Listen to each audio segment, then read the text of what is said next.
السلام عليكم. أكم جرتن؟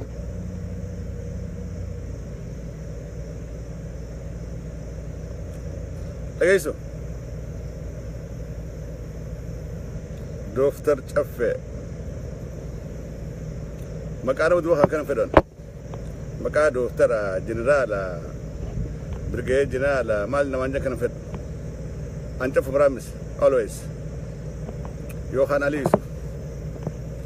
مكان سنو بريد على نافقة. مكان قرقودة نمدو بخي سكنا.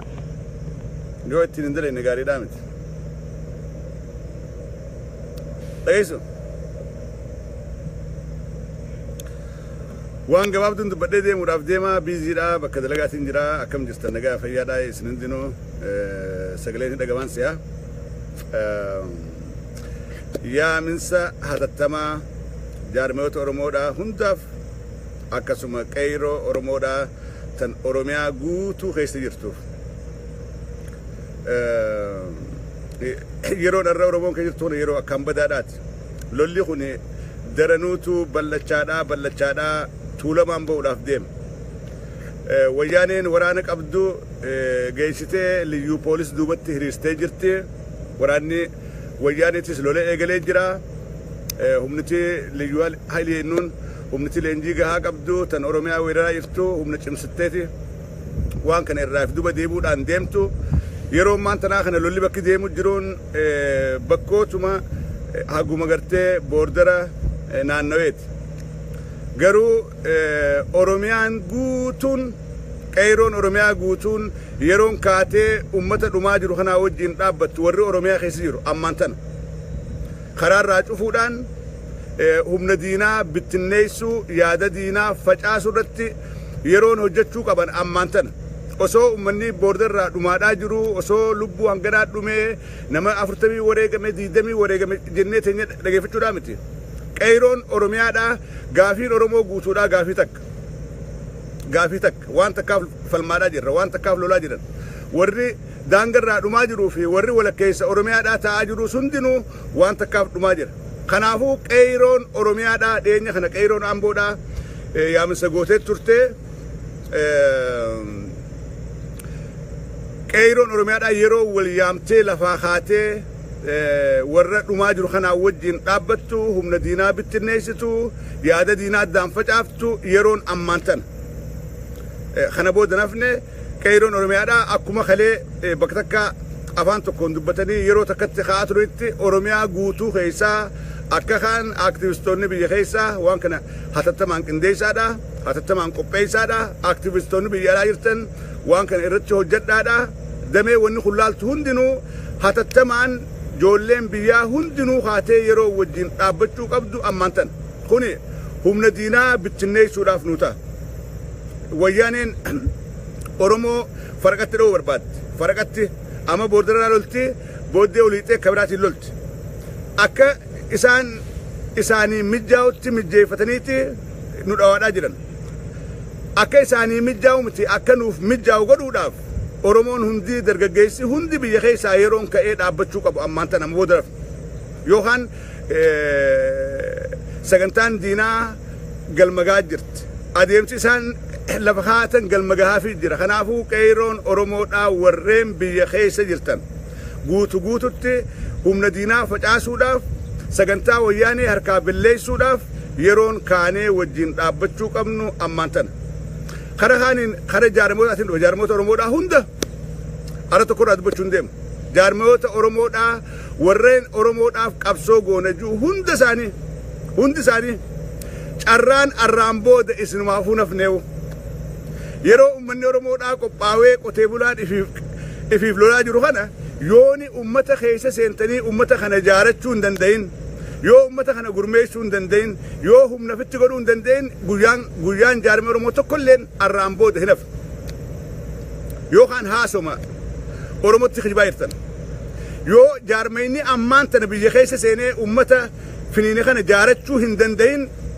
waa takkallee oromoodhaaf bu'aa qabaachuudhaaf hin taa'u hogganni maantana biyya keessa seenee ilmaan oromoodhaa kana jaarachuu hin danda'in haasawmaatii dhaamnisaa haasotee hafuudhaaf ta'a kana gunju jaarmee oromoodhaa hundaan ban tokkon ban warra oromoodhaaf qabsoo goone jiru hundinuu yoo qabsoo amma deemaa jirtu keessaa qooda fudhachuu hin danda'in ambar jaarmaa miti yoo ammaan tana ummata oromoodhaa kana jaaratee if jalatti hiriirsuu hin danda'in jaarmummaan oromoodhaa jaarma oromoo ta'uunsaa gaafii jala gala jaarmuma maqaati jaarmuma haasawaati achi bira kutuun taa'u jaarmee diyaasporaadhaati hundi isaanii shanee kawaa'oo warri fidoo ifinjuu hundinuu warri adamsummaa oromoo tokkoomte ifinjuu jaarmeema diyaasporaa taataniiti hafuudhaaf teessan yoo ammaan tana hojjechuu baattan yeroon tun yeroo akkaan nama arkachuu dandeessan yeroon tun yeroo akkaan miseensa horachuu dandeessan nama isinii leenji'u namattiin qopheeffachuu dandeessan yoo yeroo kanatti faayidaawin guyyaa nagaa as baatanii nuti jaarmee oromooti sagantaa akkanaa qabnaa sagantaa akkasii baafnee nuti warra qawweedhaan dhawee oromiyaa bilisoomsuu haasawaa ooltan bakka takka illee ga'uun teessan kanaan akka nama isinii yaadutti isin dhugaa dubbachuudhaaf akka nama isinii yaadu isin hundinuu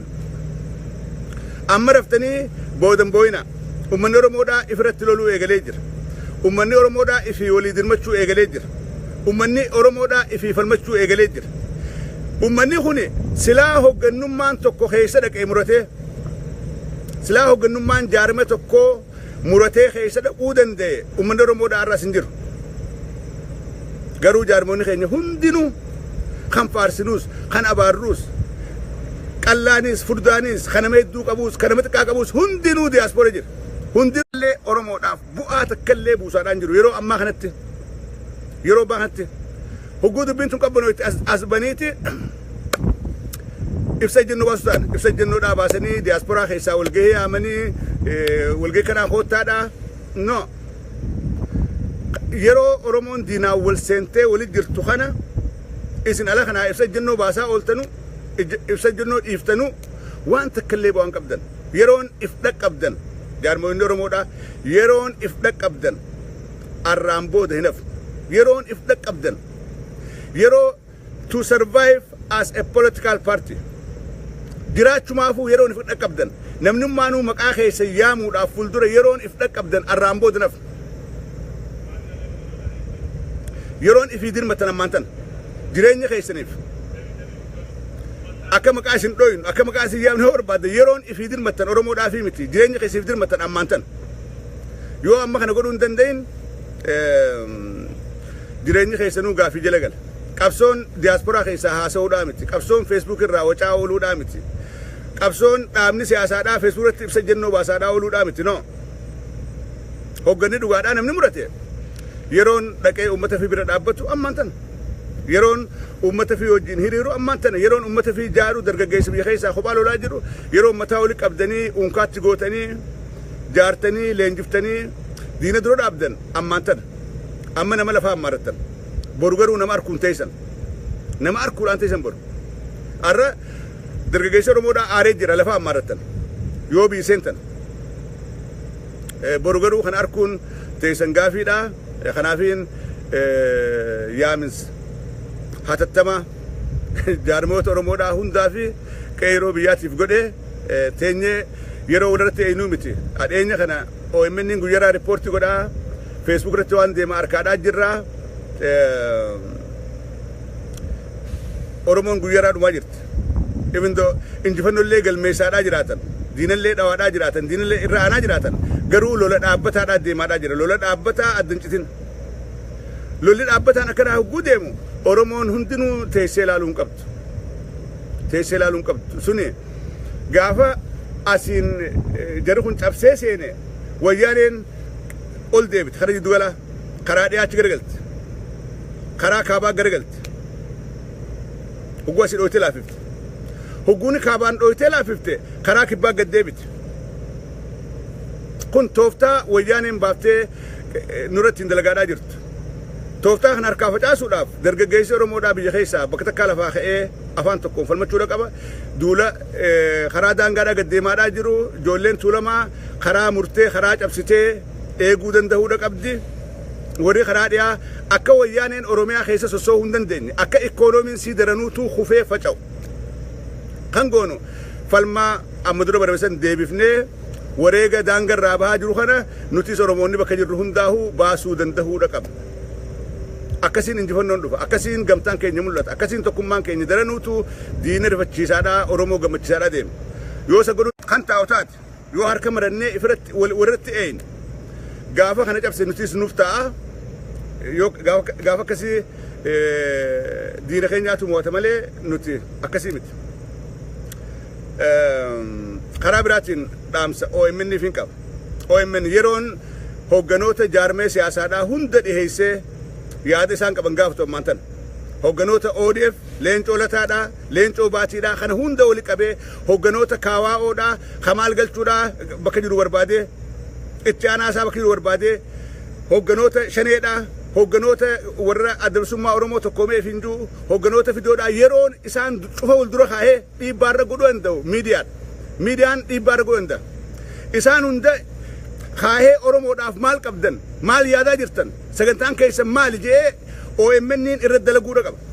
isaan kan jara kana hundaa'u yeroo Oromoon dhumaa jirtu isaan sirafuun qaban isaan kana dhiyeessanii gaafatanii yoo didan warra gartee interview lakkiin dhiyaadhu waa takkallee Oromoodhaaf harkaan qabu kanaafuu na saaxiluu deemtan jiru nu gabaasuudha sanii ala OMN'n hulaa hundatti dadhawee warra hoggana fi hinjuu hundaa'u manaa gayyaasee Oromoon dhumaa jirti Oromoodhaaf maal lafaa qabdan maaliif jirtan jedhanii yeroon dubbisuu qaban yeroon yaada isaanii uummanni Oromoodhaa baruu qabu ammaan tan keessatti warra diiyaasporaadhaa anytime karaa miidiyaa dhufuu danda'anii wajjin jiraachaa jirra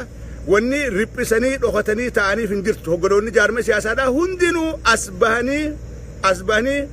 yaada Oromoodhaaf qaban sagantaa Oromoodhaaf qaban yeroon dubbachuu qaban ammaan tana kana dhiibbaa OMN godhuu danda'a miidiyaadhaa godhuu danda'a miidiyaan pireejararra kaa'uu danda'a akka isaan fiqqaanfatan yookaan arra rafaniiti usii caldeenya ta'anii yoo namni irraan dubbanne boru gaafa Oromoon dhumtee addaan facaatee diinni nu mo'ate as banii ibsa ejjennoo baasu ta'an as baniitti ibsa ejjennoo nu baasan kunoo sagantaa haaraan dhufnee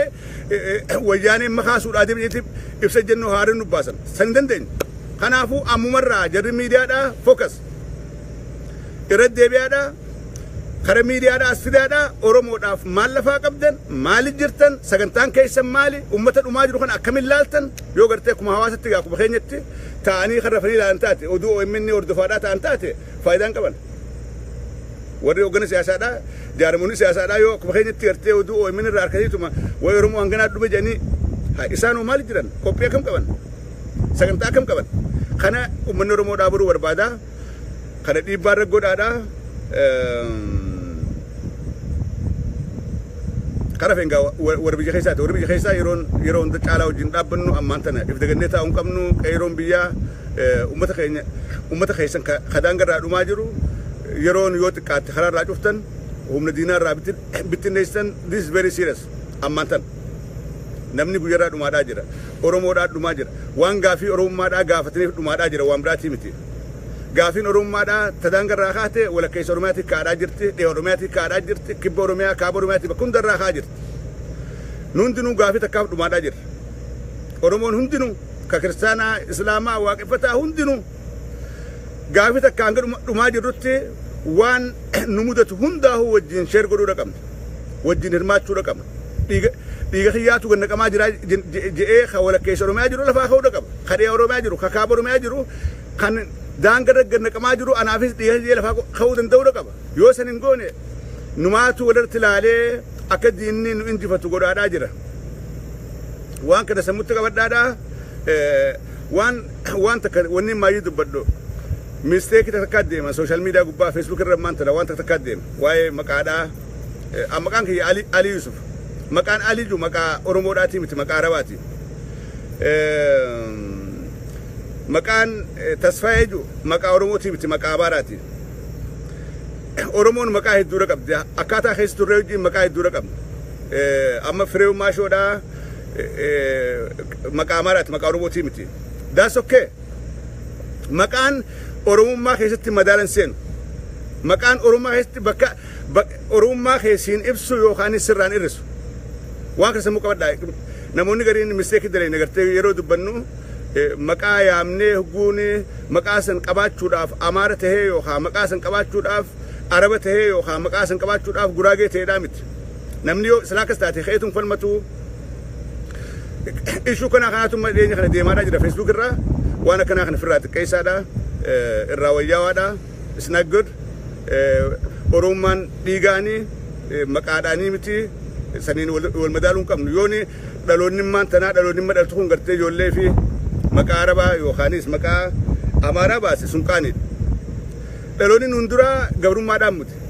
dhaloonnimmaan tanaa dhaloonni nuti ilmaan nuti horaa jirru yooni maqaa amaaraa baafneef qaanidha yoo maqaa arabaa baaseef qaanidha osoo maqaa oromoodhaa jiru anis oromoodhaa maqaa afaan oromootiin hin baasuu qaba that's how it is warra nu duraa garuu saniin madaallee saniin amaareessuu yookaan saniin oromeessuun kun dogoggoraa waan kana irraa hawayyoon jechuu barbaada dhaamsa karraa kanumaa waliif shernaa godhaadhaa waliin naagayaadhaa fayyaadhaa dhaggeeffachuu haysaniifi thank you